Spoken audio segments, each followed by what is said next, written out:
呢幾個禮拜我係講到關於復興嘅問題。And the last couple of weeks, I was talking about the topic of revival. 然後跟住講到呢個動機點樣去幫助我哋嘅動機去前進。And then how to be, and after that, we talk about how we motivate ourselves to go forward. 今日繼續係講到關於少少動機嘅問題添嘅。And today we'll also touch a little bit upon our motivation. 詩篇第48篇第1節至第3節，萬軍之耶和華，你的居所何等可愛！我羨慕渴慕耶和華的院宇，我的心腸，我的肉體向永生神呼籲。萬軍之耶和華，我的王，我的神啊，在你祭壇那裏，麻雀為自己找着房屋，燕子為自己找着抱雛之窩。Psalms 84, verse 1 to 3. How lovely is your dwelling place, Lord Almighty! My soul yearns, even faint, for the courts of the Lord. My heart and my flesh cry out for the living God. Even the sparrow has found a home, and the sparrow a nest for herself, where she may have her young, a place near your altar. Lord Almighty, my King and my God. 我今日個題目係講到激發我哋內在嗰個渴望。Today, the topic is how to activate the yearning in our heart. 我今日嗰個焦點係擺喺第2節裏邊嘅。And we'll look into the first two that we just read. 英文嗰個翻譯同中文有啲唔同。英文嗰個所講咧 ，My soul longs, yes, even faint for the court of the Lord， 就係話我個心裏邊渴慕到咧，我哋係神魂顛倒，好似暈咗一樣。And the English translation said that that the longings is to a point where you faint. 你有冇真定假㗎？你話You said, is that really what it says? 有冇咁嘅可能啊？ Is it possible? 有冇咁嘅可能渴慕到個地步咧，係到要暈嗰個地步咧？ Are we are we able to long for so much that we even faint from it? 有冇誇張到咧？ Is that a little bit 係 exaggerated? 咪一個誇大咗個情緒咧？ Is it exaggerated emotion? 有冇可能係呢個情節戲劇化咗啲咁多咧？ Or just a theatrics? 或者過度呢個舞台嘅作風咧？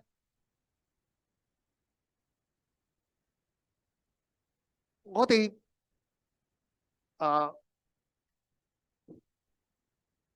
如果我哋係一啲唔能夠咁感情化嘅人，我哋點樣可以點樣可以有咁嘅情況咧？ But if we are really not emotional person, how can this situation happen upon us? 我哋到底有冇可能咁激動咁嚟到渴慕神咧？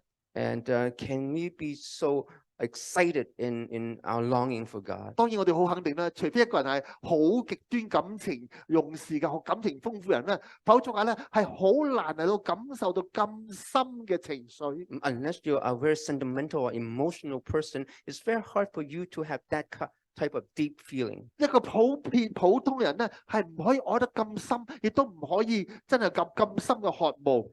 A ordinary person cannot have such a profound affection or longing. 你叫我哋點樣挖都挖唔出咁嘅渴慕，係咪啊？ And we could dig very deep, and yet we will not be able to produce that kind of emotion. 係好穩重噶嘛，唔會太過激動噶嘛，唔會太過情緒化噶嘛。Many times the people are very studied and less emotional. 甚至乎咧，尤其是我哋海外嚟嘅中國人咧，係深藏不露嘅，毫無表情嘅，係或者甚至俾人睇到好似心硬硬地啊，對事係無動於衷咁之類嘅。Especially the overseas Chinese, they are very stoic and seem that even a little bit stone-hearted. 或者你個兒女咧攞翻嚟咧，俾成績俾你睇咧，我考第一咁之類，你唔會扎扎跳好高興嘅喎。Even when your children come back and say that they were first in the class, yet we have shown no emotion. 你好似毫無表情咁嘅。That you lack any expression. 因為呢個係我哋嘅修養，我哋嘅內涵。And this is the training that we have. 我哋唔喜歡表露我哋內心嘅情緒。That we dislike expressing the emotion inside us. 所以如果我哋係咁嘅人嘅話，我哋點能夠表達到咁深嘅渴慕嘅羨慕神嘅地步咧？ If we are this type of person, how can we display this type of longing towards God? 我哋有冇可能渴慕到神嘅地步到心啲碎埋咧？ Is it possible that it could be heartbroken because of our longing for God? 我希望俾你嘅答案就係可以。 I hope that I can give you the answer that you can. 我今日希望同大家指出就係，無論你係幾咁嚴謹啊，但係都可以變成一個感情豐富嘅人，尤其是對神。 And I want you to know, no matter how conscientious you are, you can be affectionate towards, especially towards our 讓我哋 God. 先睇兩個例子先嚇，聖經裏邊兩個例子。 And we look at two examples from the Bible. 第一就係約翰呢個雷子變成一個好敏感同埋好充滿愛嘅人。 And the first is John, the son of thunder, became a person that is filled and full of love. 馬可福音第3章第17節講到呢個約翰兩兄弟咧，嗰個花名個綽號就叫雷子。 That in Mark chapter 3, it mentioned that James and John, they were called sons of thunder. 聖經裏邊冇點樣解釋到。 In the Bible, they did not explain 但 why. 係路加福音第9章第51節咧，我哋可能睇到少少線索。 Perhaps we can find some evidence in Luke chapter 9, verse 51 to 當 56. 主耶穌呢個要進耶路撒冷嘅時候咧，佢打扮咧去做佢嘅先鋒，去為佢預備呢個咁嘅行程。 And when Jesus was going into Jerusalem, before he was going to Jerusalem, he sent someone ahead of him. 去到呢個撒瑪利嘅時候，啲人接待佢。 And when he arrived at Samaria, people were there to greet him. 所以呢個雅各同埋約翰兩兄弟咧，就同神講，同主耶穌講話：你可唔可以叫我哋啊，吩咐火響天上嗰降嚟，消滅呢度所有人，好似以利亞所做嘅。 And at that Samaria, the people did not want to take them in. So at that time, James and John asked the Lord, can we call out down fire from heaven to destroy them? 當然主耶穌唔準佢咁做啦， Of course, we know that Jesus didn't allow them to do that. 鬧佢哋咁樣嘅行為唔啱啦。 And even rebuked them. 呢個俾我睇出一樣嘢就係，原來佢哋兩兄弟嘅花名個雷之意思就係因為佢哋脾氣係好大嘅。 And the reason why that they call the sons of thunder is because they have a very hot temper. 當時可能冇炸彈，所以咧最威武嘅、最勁嘅就係行雷啦，係雷公劈啦。 And obviously, they didn't know anything about the explosives or bombs at that time. So they compared them to thunder. 佢哋原來咧係好似一觸即發要爆炸嘅行雷嘅。 And that the temper is like a thunder just crack suddenly. 我形容呢個人咧係一個激憤雷，係好猛脾氣、好衝動，係硬板板嘅、毫無情面嘅。 And I would name I would call them I would categorize them as the choleric, where they have a hot temper, impulsive, and they are inflexible. 但係假如果真係佢做皇帝嘅時候咧，就大件事啦，因為佢係殺人斬眼嘅，係濫殺無辜、順我者生、逆我者死嘅人。 But if they were in the position of a king, then they would be ruthless and murderous tyrant. 但係亦都為要咗公道對佢哋兩個嚟講咧，事實上佢冇殺過人。 But to do them justice, that's that they indeed, to be fair with them, they did not kill anyone. 佢今日求主耶穌所講嘅，我相信係講下嘅啫。 And what they asked of Jesus now is just they were just saying it 因為佢冇做過咁嘅行動啊嘛， because they did not take any action. 只不過好似門口狗會吠咁啦，冇咬過人。 And they would be just a dog that's barking, but yet didn't bite anyone. 英文佢有個形容就係佢哋吠得咧比咬咧係更加可怕。 The English saying is that their bark are worse than their bite. 但係無論點樣都好，佢哋嘅性格咧係仍然咧好難同佢哋相處嘅，因為佢哋兇神惡煞嘅。 No matter what, they're probably very hard to live with because they're very fierce. 好難同佢講嘢，因為佢哋冇情面嘅。 And very hard to speak to them because they disregard your feelings. 你話談情説愛啊，講到愛慕神啊、渴慕神啊，我相信唔係咁容易對佢哋嚟講。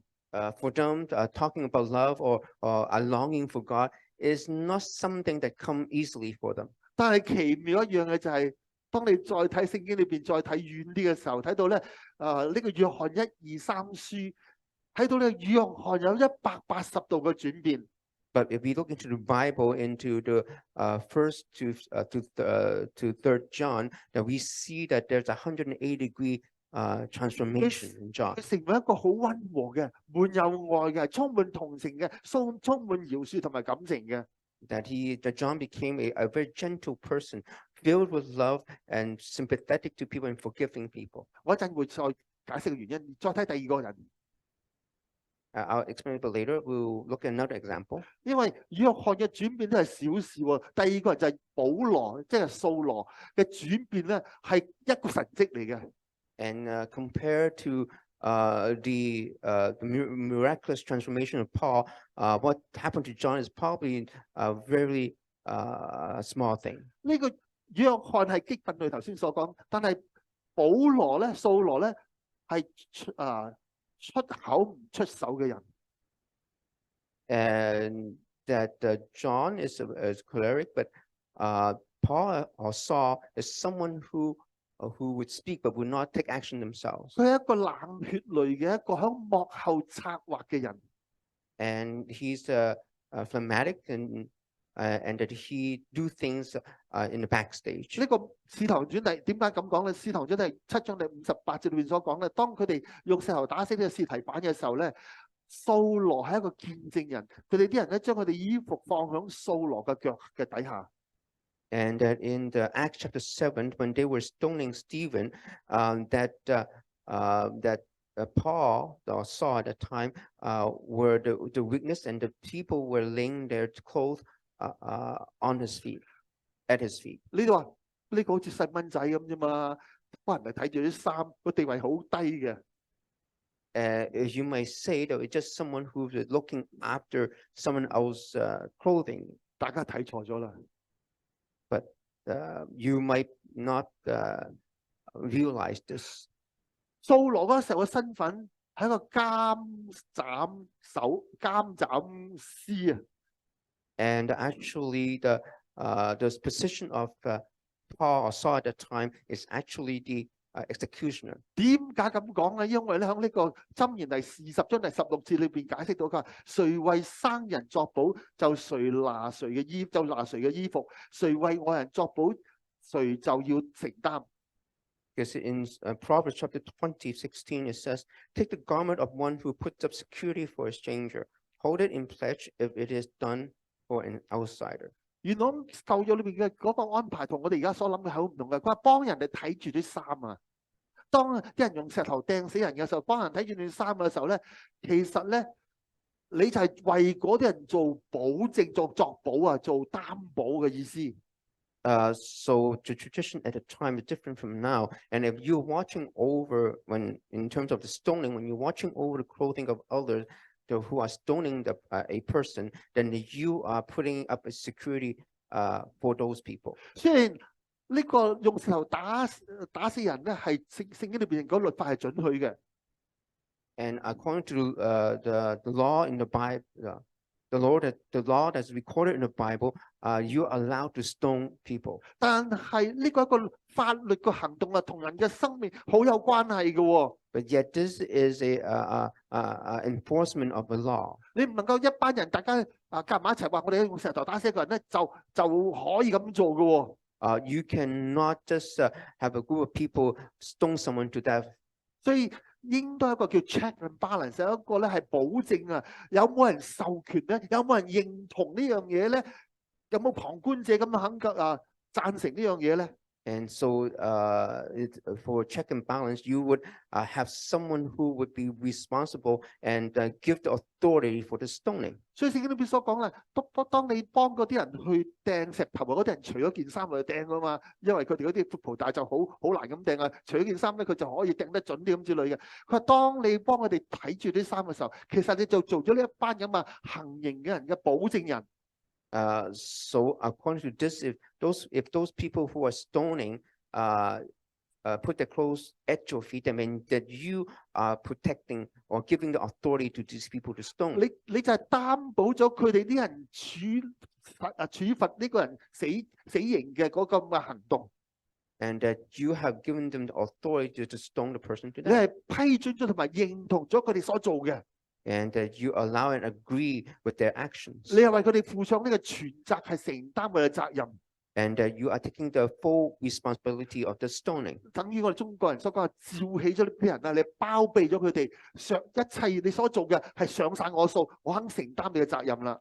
So as the Chinese would say that you support and protect them, and you take all the responsibility upon yourself.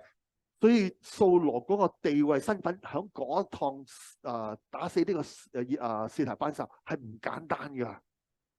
And so that the position and status of Saul at the stoning of Stephen is not so simple. 喺使徒行傳第9章第1節裏面所講咧，呢個掃羅咧，根本佢嘅地位好高嘅，因為佢喺呢個書記嗰度咧，係攞咗呢個權授權俾佢周圍去捉基督徒，去捉佢哋坐監，甚至乎去將佢哋用石頭打死嘅。And then in Acts chapter 9, verse 1 to 3, actually Saul holds a high position within the community, that he have received the permit from the priest, the high priest, to go around to persecute the Christians. 所以咧，呢個掃羅係一個好冷酷嘅，一個好無情嘅一個，等於我所講追捕呢個納粹黨嘅呢個獵人一樣咁樣。So we can see that Paul is really a ruthless person. 唔會手軟嘅，唔會手下留情嘅。He is merciless. 但係喺呢個大馬色路上之後，突然間掃羅係痛改前非，內心有180度嘅轉變。But on the road to Damascus, something happened that he's actually changed 180 degrees. 一個冷血嘅人，而家脫胎換骨，變成另外一個你唔信得過嘅轉變成為咁嘅人。That he was reborn, that you will not recognize him. 而家佢變成一個咧係好有人情、好有人緣嘅，係好重情義嘅一個人。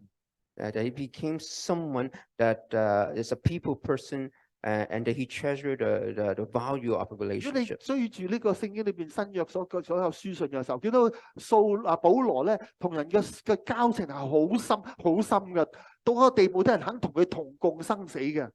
And we can see in the other epistles that Paul wrote that the people have a relationship with others to a point where they would die with them. 哥羅西書第4章第10至第14節講到咧，有幾個人啊，以巴弗啦、馬可啦、亞利大古啦、底馬啦、路加啦，都係陪咗一段嘅時間去坐監，同埋去被戒押到呢一個響呢一個耶路撒冷到羅馬嗰度。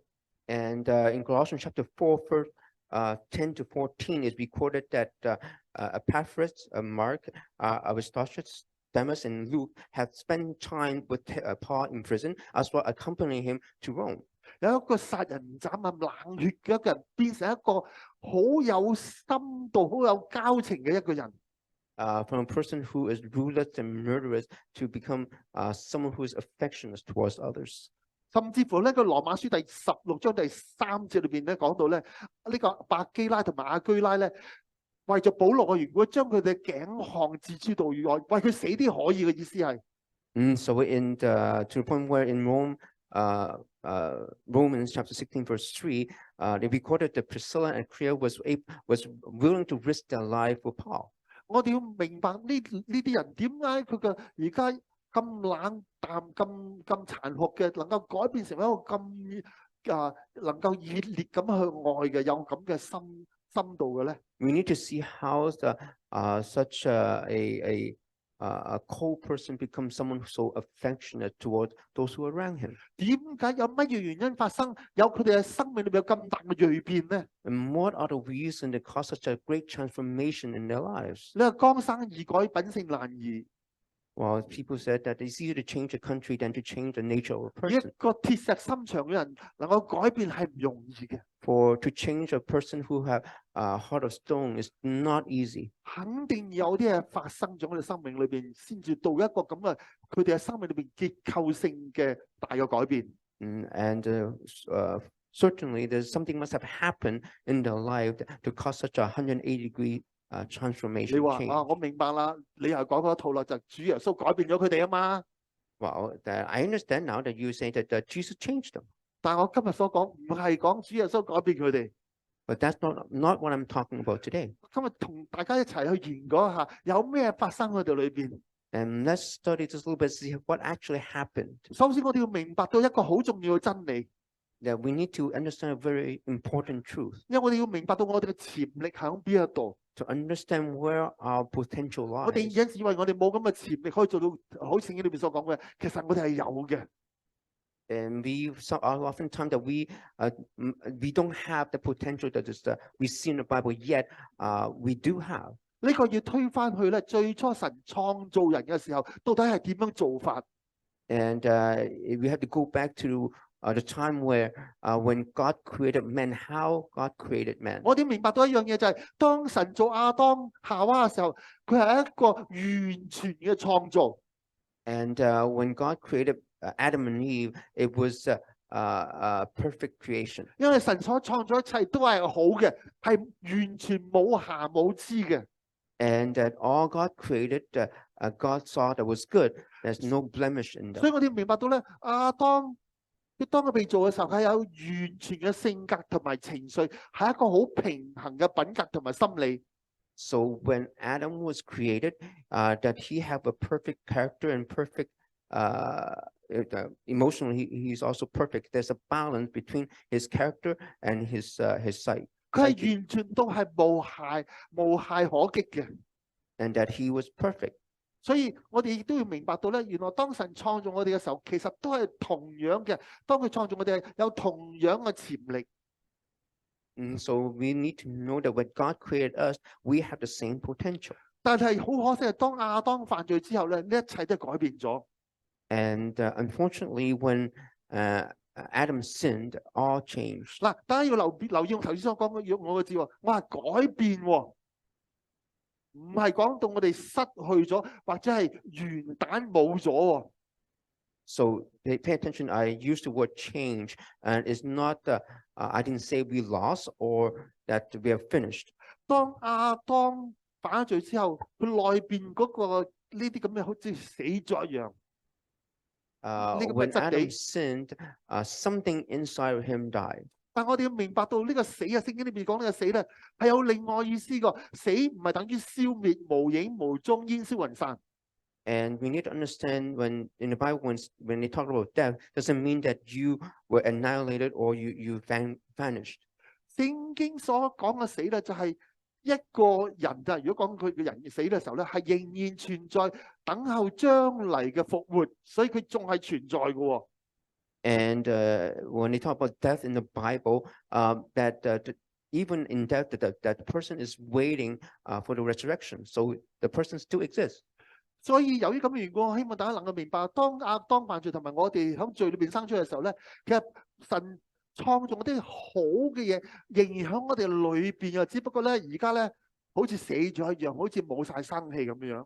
So when Adam sinned, all the goodness that God created us with is still inside of us, yet it seems that all these things are dead. 喺以弗所書第2章第1節裏面所講，我們死在罪惡過犯當中，但係他叫我們又活過嚟。Ephesians chapter 2 verse 1. 嗱，呢度所講嘅 It said that and you he make alive who were dead in trespasses and sins. 呢度講唔係話將嚟復活， It didn't say that you be resurrected. 唔係講到身體復活嗰一樣嘢，嗱係講到當中都清楚我哋以前有啲死咗，我哋裏邊喺過犯罪惡當中死咗一啲嗰啲品性啊之類嗰啲嘢咧，死咗，但係而家又活翻起嚟。 And here is not talking about the physical resurrection, but rather that our characters or our personality that was inside that was dead is now once again alive. 以前本來神俾呢個亞當夏娃一個好豐富嘅感情嘅，因為犯罪嘅緣故，好似死咗一樣。And originally, God created Adam and Eve. They were rich in emotion. Yet, after their sin, it seemed that these are dead. 而家主耶穌嘅寶血洗淨嘅救恩嘅潔淨我哋咧，而家呢啲咁嘅質地又復活翻過嚟，又甦醒過嚟啦。And after cleansing using the blood of Christ, that all these comes alive again. 原來當亞當夏娃犯罪都神造人原有嘅完全性格感情咧，原來係冇消失到，變成為無影無蹤嘅。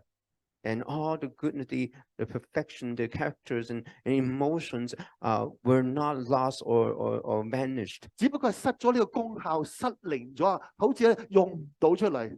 That is lost its effectiveness and no longer useful to us. 好似一把槍，你撳啲 jam 咗，冇辦法咧係可以開到把槍，但係唔係等於把槍唔可以用喎，你整翻好就有用噶啦嘛。It's just like a gun that the trigger was jammed and then you no longer can fire it. But once you fix it, is functional again. 我哋嘅良心變成麻木不仁，我哋失去良知，我哋失去感覺，失去我哋敏鋭，我哋變成為遲鈍。當我哋犯咗罪之後，喺罪裏邊生出嚟之後， That our conscience become numbed. We lost our ability to know right from wrong, and we lost our sensitivity. We become dull. 我哋以為我哋冇咗，我哋唔可以咁樣做。And we thought we lost all that, and we no longer have the ability to do 但係我 so. 希望大家知道，我哋係只不過呢啲係埋藏喺裏邊好深嘅地方。我哋有呢個罪性嘅時候，呢啲係冇辦法咧嚟到係再翻出嚟。We need to know because of sin that these were buried deep inside, that we no longer able to take it out 但 and 係 use 當 it. 有一日神咧嚟到我哋嘅生命裏邊咧改造我哋嘅時候咧，呢一個咁嘅真人又再次復活過嚟。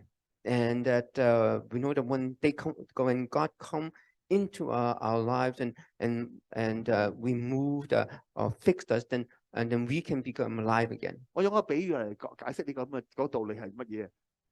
I'll give you a example 就 to 係知 explain 大家有 this. 冇咁嘅時候，我間中咁做啊，就係瞓下覺嘅時候，突然間咧發覺自己紮住隻手啊，紮住隻腳啊，之類壓到咧係個手啊痹晒咁，失去咗知覺，因為冇血流到向裏邊啊嘛。And sometime at night, during our sleep, that we might be sleeping on our arms or on our legs, then we feel that we lost any feeling in those limbs. 或者坐喺呢個馬桶嗰度坐得太耐嘅時候咧，個腳咧係痹咗，起身嘅時候啲冇晒知覺，企唔起，驚住自己會跌親嘅。Or that you sit in the toilet sit for too long, and when you get up, that you don't that you feel weak. 最近有一次咧，我去十幾年之前啊，我喺醫院裏邊接受一個咧重建嘅外科嘅手術，去重新駁接我呢個駁過一次嘅呢個手指斷咗嚟駁翻好佢。About 10-20 years ago, I was in the hospital to have a reconstructive surgery on my thumb. 個醫生俾我兩個選擇。At that time, the doctor gave me two choices. 一個咧就係全身麻痹我，打支針落去，全身麻痹，乜咩感覺都冇啦，又唔會點做，點割點成都得。And one is to have the general anesthetic, so that I will not have any feeling during the whole procedure. 但係佢話：如果你肯嘅話咧，我唔需要全身麻痹你嘅，我只係用呢個壓力嘅袖帶咧，勒住你手臂咧，截斷呢啲血唔入手臂嘅時候咧，你就可以俾我咧係施手術嘅。And but the other choice that I can use what is called a pressure cup to block all the blood from flowing to your arm, and you don't need to go under. 因為呢個手冇血嘅時候咧，就暫時好似失咗知覺，所以開刀嘅時候咧，你就唔會覺得痛噶啦。理論上係咁啦。Theoretically, is that if all the blood was blocked to the arm, then during the surgery, you should not feel anything. 我聽講話唔使呢個麻醉都好喎，嘗試一下啦咁樣。我又忍得痛噶嘛，咁啊嘗試俾佢咁做啦。And so at that time, let's try it without the anesthetic. 起碼做咗半個鐘頭以上啦，咁啊我好清醒噶，但係冇乜點樣感覺佢點樣割我之類嘅。And for that half an hour, the duration of the surgery, I was fully conscious, but yet I don't feel that they put a knife to my hand. 我手指冇事，但係哇！喺呢個半鐘頭裏邊，到個地步突然間咧，喺呢個手臂呢度咁勒住喎。哇！因為個缺氧啊，冇氧料啊，冇氣冇血循環咧，哇！嗰個手臂原來好辛苦㗎喎。Well, I didn't feel anything on my thumb, but yet because the blood flow was blocked to the arm, I feel painful. 我感到呢個手臂就好似爆炸一樣啊！ I thought my arms was going to explode. 喺呢度痛啊，好痛啊，成個手臂。And the arm. 我咬實牙根忍住呢個痛。So I suffered through this. 到一個地步，我諗住呢個手臂一定係死咗啦，半個鐘頭啲冇血流過去喎。And I thought that I have lost the limb for sure. There's no blood flow for half an hour. 梗係死咗啦，可能咧即係之後仲要割埋個手臂添未定。I may even need amputation after that. 佢心尾拆開之後，啲用唔到個手臂嘅，好似即係麻木咗嘅。But even after the doctor took out the pressure cuff, yet I was not able to use my arm. 冇晒知覺。Because it was numb. 失去咗個功用，做唔到乜嘢。And lost its effectiveness, couldn't do anything with it. 但係到最收尾等一排嘅時候，啲血流翻落去就可以用翻晒啦。But after a while, after the blood flow back into the arm, I was able to use it. 我哋死喺罪惡過犯當中，就好似呢個麻痹咗一樣，係失咗感覺，係冇晒作用，甚至乎懷疑我呢個功能係咪死咗咧？ And when we are dead to our transgression, that means that we are numb, that we no longer able to use, and even to the point where we suspect that we have lost it totally. 但係當神拯救我哋之後，其實呢啲所有以前所喪失嘅，慢慢開始咧係復活過嚟。But when God saved it, all these things start to slowly come back. 我哋嘅良知啊，我哋嘅感情而家甦醒咗，有感覺嘅，唔係冇嘅。Our conscience and our emotion once again is sensitive to the things around us. 解釋仲有我哋智能都恢復好多，其實不過今日唔講嗰樣嘢啦。我哋要明白呢個道理，如果我哋明白呢個道理嘅時候，就容易明白啦。當主耶穌拯救我哋嘅時候咧，佢係將我哋從前因為喺罪裏邊所生嘅呢個品性咧，係復活過嚟，係解凍咗啦，係再次重啟啦。And that when Jesus came and saved that all the emotions and all the capabilities and inside us is awakened. 重生過嚟啦，係有生機啦，有活力啦。And if restored once again, it has vitality. 而可以推動神創造我哋嗰時候，俾我哋天賦嘅條件。And once again that we have the qualification that God at the time that God created man. 詩篇第23篇所講啊，他使我嘅靈魂甦醒。In Psalm 23, it said that He restores my soul. 我嘅品性，我哋嘅功能，我哋嘅係重新有感覺，重新有知覺。And that we are once again conscious and about our sensitivity and our feelings. 心嘅感受可以對神俾神有心觸我哋嘅心，可以被事物我哋觸，俾啲事物嚟觸動。That we are able to sense the move and the love of God and also all the things that are happening around us. 我哋知道，但係其實我哋唔係好似以前咁樣鐵石心腸，係麻痹冇反應。That we are no longer stone-hearted and numbed toward the things around us. 約翰同埋保羅嘅轉變唔係因為佢哋年紀大咗啦、順和咗啦、溫和咗啦，係變成老成持重啦，唔係咁樣。It's not that because of age, that Paul and John they mellow off or become more sophisticated. 嗱，因為主耶穌嘅大愛，主耶穌嘅生命能夠重喺佢哋裏邊神所創造原有嘅功能出嚟。And because the unbounded love and His salvation was able to reactivate the thing that was inside that was dead. 我哋未信耶穌之前，有好多嘅罪嘅影響我哋。Before we know Christ, a lot of sins affect us. 令到我成為冷酷，令到我成為無情。That we would become cruel and ruthless. 令到我哋咧將啲圍牆建立，我哋周圍係保護我哋受損害，因為有時俾人哋損害過。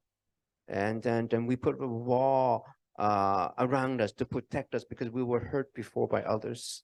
但係而家基督嘅愛激勵我哋嘅時候，我哋會將呢個圍牆慢慢拆開過嚟。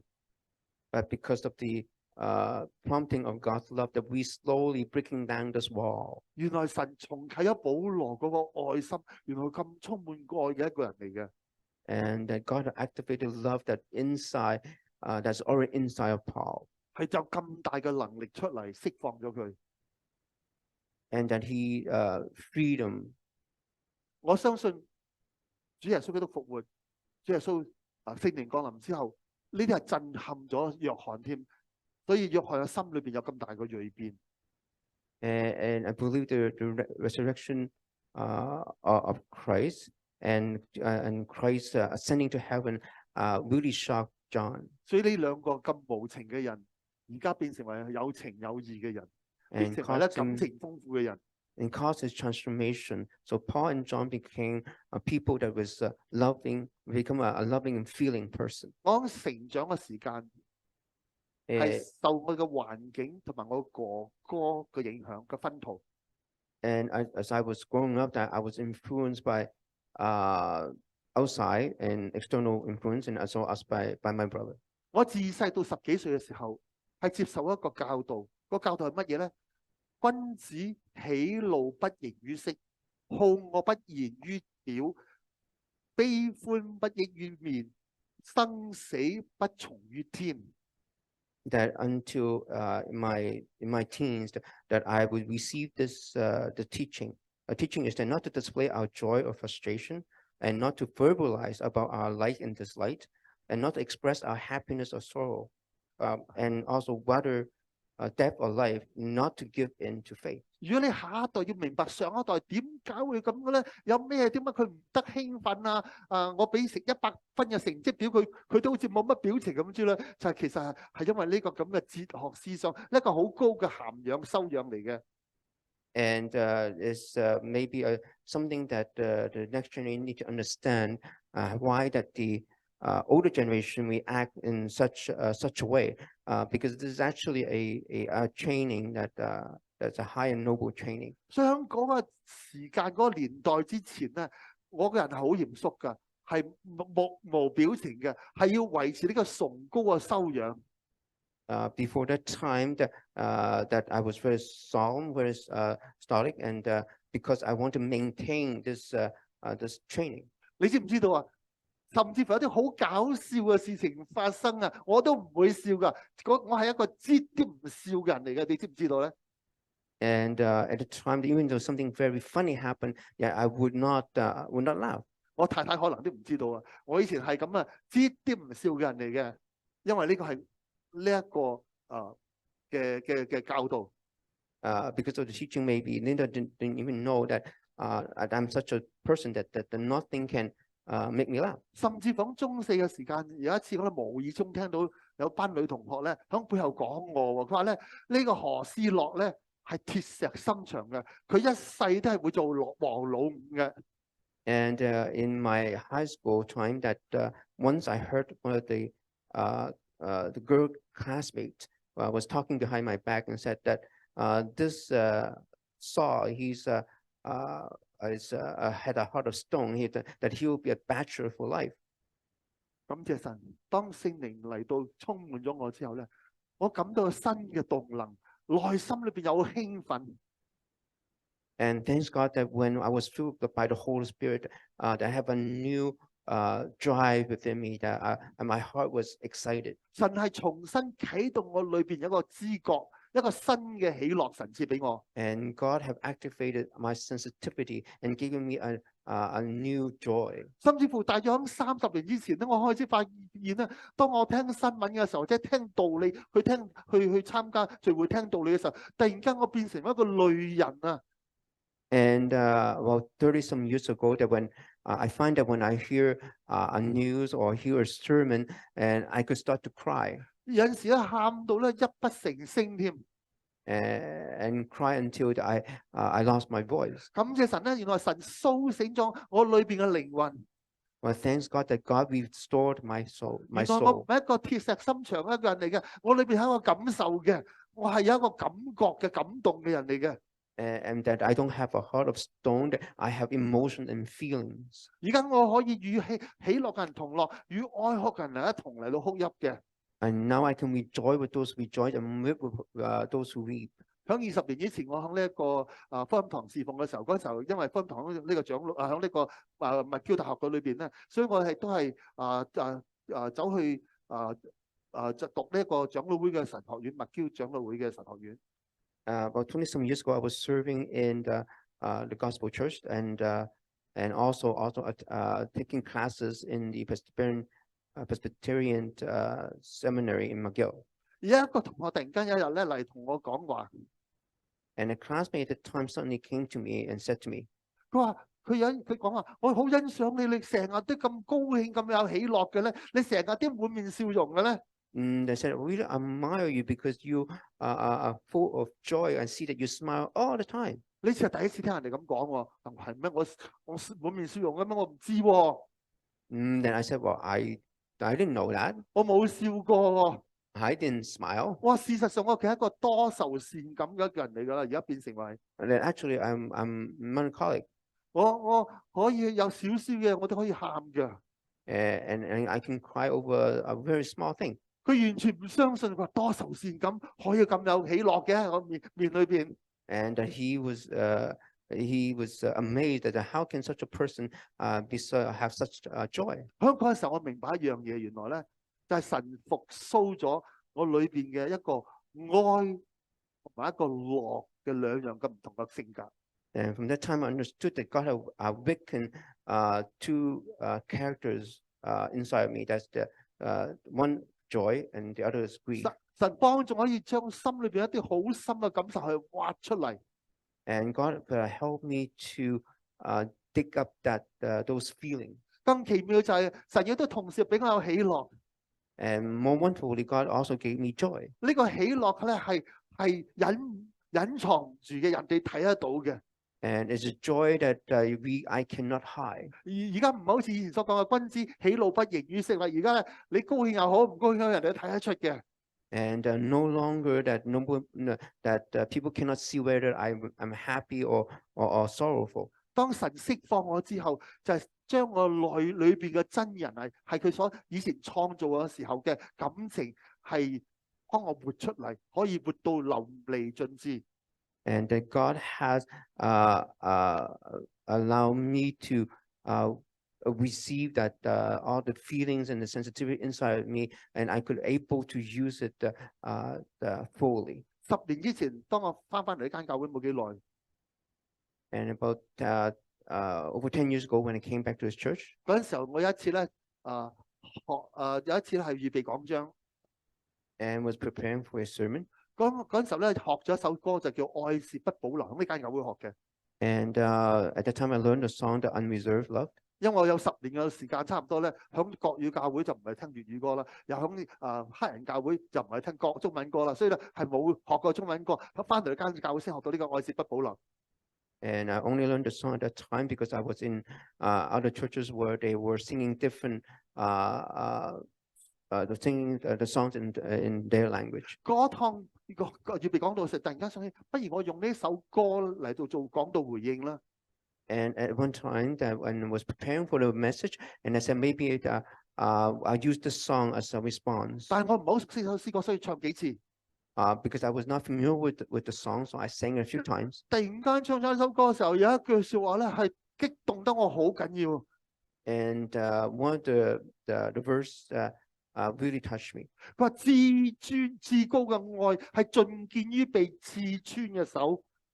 That I can see the highest love that shone through this hand that was pierced. 當我了解咗呢個所講嘅意思嘅時候，突然間我係被震撼咗啦，好激動啦。And once I understood what it meant, I was greatly impacted. 被激動到我不停咁樣喊咗整整有2日嘅時間，唔係1日啊，唔係幾個鐘頭，係2日嘅時間。And then for 2 days, not a few hours or 1 day, but for 2 days, I cried, I wept. 一想起到主耶穌救我，原來咧佢2個手係穿咗嘅，係因為要釋放我，佢係被人哋刺穿嘅手嚟到救我嘅。 that for Jesus, that because he wanted to save me, that his hand were prayers for me. 我流眼淚，我喊，唔係做戲，唔係戲劇化，唔係俾人睇，因為屋企嗰陣冇人去睇住我嘅。 I was not acting or being theatric because at home no one was there to see. 係我真嘅情感流淚出嚟嘅。 It is my real sincere feeling. 因為原來神嘅大愛係激動咗、觸動我嘅心。 And because the unbounded love had touched my heart. 原來發覺原來神係咁錫我嘅，咁愛我嘅，所以我好感動。 And that God loved me so much, and I was moved by it. 當我睇翻轉頭嘅時候，呢個反映出咧，絕對唔，我而家絕對唔係以前嗰個鐵石心腸嘅一個人。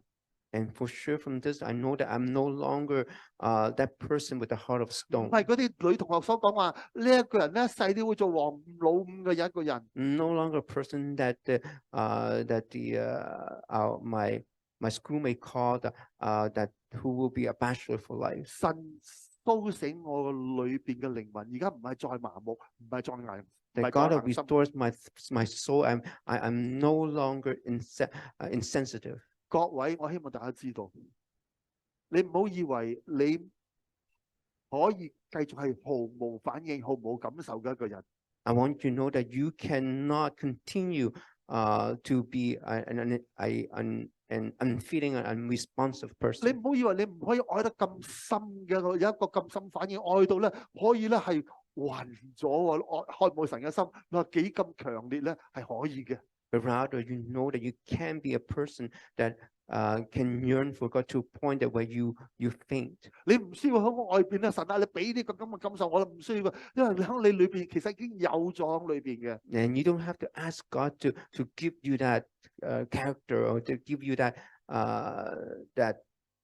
feeling because you already have it inside of you. 隱藏得好深好深，但係係可以出翻嚟嘅。你求神啊，神啊，你甦醒我個靈魂啦！ It might have been very, very deeply, but you can ask God. God restores my soul. 因為而家已經麻痹咗啦，好似冇感覺啦。 It seems that it's numb. I no longer can feel it. 但係原來冇死到嘅，係喺你裏邊嘅。 But it's not lost. It's still inside of you. 神可以甦醒呢一個復甦、重啟呢個咁嘅愛。 And God can awaken this love within you. 其實每一個人喺個裏邊都有個愛喺裏邊嘅，其實。 That every one of us, have this love inside. 啊，我哋原來係可以係心好軟嘅。 And that our heart can be pliant. 我哋其實係富有感情喺我哋裏邊嘅。 And we are emotional. 我哋係呢個係栩栩如生、有動能、有活力嘅感情喺我哋裏邊，可以積極到推動我哋嘅心嘅。 And that our emotion is alive, it has vitality, and it can drive us. 基督嘅愛可以啟動、激動我哋化成為行動。 And the love of Christ can prompt us and put us into action. 我哋唔需要神咧加添我哋有任何乜嘢嘅能力先至可以咁樣愛。其實我哋只係喺裏邊咧係讓佢流露出嚟。 It's not something that we need God to give us, but it's something that we can allow to come out from ourselves. 今日要學習，讓神將佢蘊藏喺度裏邊嘅豐富嘅情感情緒，係藉着合適嘅機會使用出嚟。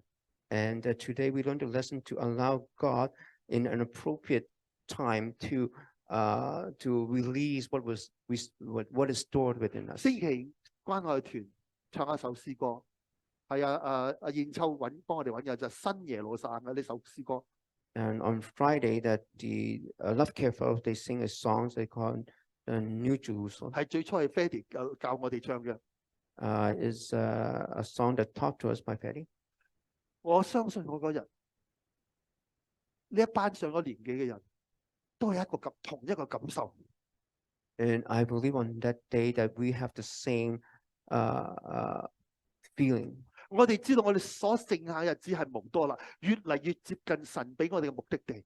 We feel the same way that our days are numbers, and we're closer to the destination that God 所以 has 當我哋唱嘅時 point 候， us to. 感受到其他大顯示都我哋同樣呢個渴慕，神為我哋預備呢個天家呢個新耶路撒冷。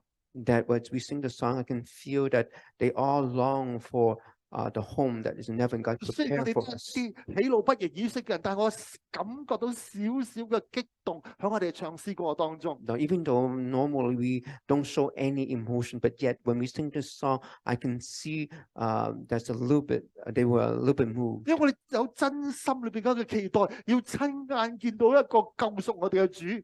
Because we have an expectation to see the Lord who saved us. 我哋等咗幾十年啦， We waited many 我哋 decades 個個禮拜風雨不改咁嚟到教會裏邊， that every week, rain or shine, we came back to the church 我哋捱咗好多甜酸苦辣嘅。 and we experienced the sweet and the bitterness. 而家越走係越接近呢個個目的地。 And we are closer to our destination than 我哋 ever. 發覺我哋一生所流嘅眼淚，為主耶穌所忍受嘅痛苦，有一日神會擦乾我哋眼淚，抹乾佢。 That we know all the tears we shed because of the suffering of Christ will be wiped away by God. 所以我哋有啲激動，因為知道我哋就嚟要兌現神嘅應許。 Because we're and then we're a little bit excited because that we can see the promise of God being fulfilled. 我頭先話講少少，因為我哋都係好謹慎，好乜嘢？頭先講真係喜怒不形於色嘅人，所以就冇咁誇張咁樣表達到出嚟。 I said a little because we're still a very conscientious people. 但係弟兄姊妹，我哋唔需要壓制佢啦。我哋有咩感情，我哋表達出嚟對神話。神啊，你蘇醒我嘅感受啦。 And that we don't need to keep a cover on it anymore, and then we could freely express it. 我哋可以咁做。 We can't do that. 我哋有咁嘅本能可以咁做，因為神已經老早創造呢個咁嘅功能喺我哋裏邊，係可以好深咁去愛。 And we have this instinct with that, and God has already put into us, and we can do this. And 只不過 we 罪 release 性 it. 令到呢個愛死咗啦。 And only that because of sin that this love was dead. 弟兄姊妹啊， Brothers and sisters, 假如你覺得你呢個愛真係好似係死咗一樣， and you do feel that this love is dead within 尤其 you, 是你對你嘅配偶， um, 好似毫 especially 無感 towards 覺 your 一樣， spouse, you're no longer moved. 希望你再次去重新發出嚟， And I hope that you will once again rediscover this love. 唔好睇啲唔好嘅嘢，唔好睇對方唔好嘅嘢。 Don't just look at the weakness of the other 其 person. 實我哋有咩事發生夫婦嘅時候咧，我會發覺我哋仲係有個愛喺個當中嘅。 And among the couples, that no matter whatever happens, that we still have that love. 我最後結束嘅時候讀一段咁嘅經文，約伯記第19章第15節。 And as a conclusion, I'll read a scripture in Job chapter 19, verse 25, 約 27. 伯記講到一個即係好深嘅感受，佢話：我知道我救贖者活着，末後必站在地上高。我在這皮肉滅絕之後，我必在肉體之外得見神。我自己要見他，親眼咁樣睇到佢，並唔係好似第啲人，我話心腸喺我裏邊係消滅啦。 It says, I know that my Redeemer lives, and that in the end he will stand on the earth. And after my skin has been destroyed, yet in my flesh I will see God. I myself will see him with my own eyes, I and not another. For my heart yearns within me. 英文聖經同最深尾中文聖經個最撚尾嗰句係好唔同嘅。英文聖經裏邊所講 How my heart yearns within me，即係話我心裏邊係何等咁樣迫切，何等咁切慕係去見佢咧。